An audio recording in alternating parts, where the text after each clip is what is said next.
Alright, Exodus chapter 1. These are the names of sons Israel who come to Egypt with Jacob. Each came with his family: Reuben, Simon, Levi, and Judah; Isaiah, Zebulun, Benjamin; Dan, Naphtali, Gad, and Asher. The total number of Jacob's descendants was 70.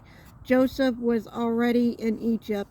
Then Joseph and all his brothers and all the generation, but the Israelites were.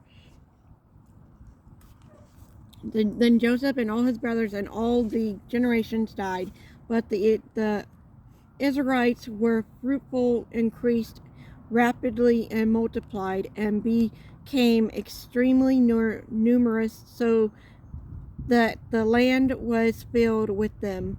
A new king who had not known Joseph came to power in Egypt.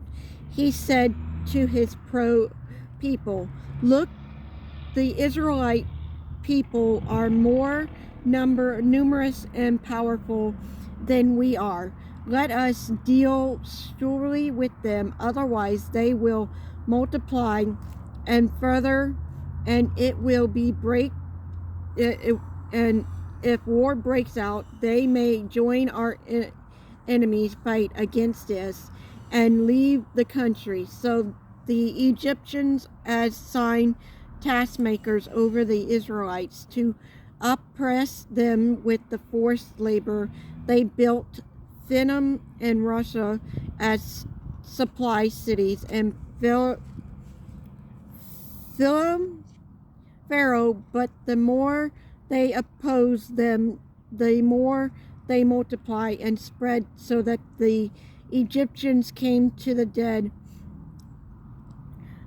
of the Israelites. They worried the Israelites in ruthless and made their lives better with difficult labor, and brick and ruthless improved all this work on them. The king of Egypt to the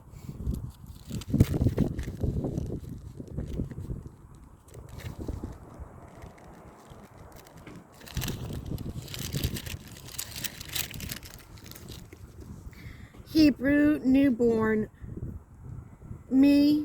one of him with named Stephen, in the Pharaoh prods. When you help the Hebrew woman give birth, absorb them as they deliver. If the child is a son, kill him, but if it is a daughter, she may live. The Hebrew midwife, however, instead God and feathered God, and did not do as the king Egypt told them. They let the boys live. So the king of Egypt summoned the midwife and asked them, "Why have you done this and let these boys live?" The midwife said to Pharaoh, "The Hebrew women are not alike the Egyptian women, for they are vigorous and give birth before a midwife can get to them." So God was good to the midwife, and the people multiplied and become numerous, since the midwives feeder God. He gave the families. Pharaoh commanded all the people, "You must throw every son born into the Hebrews into the Nile, but let every daughter live."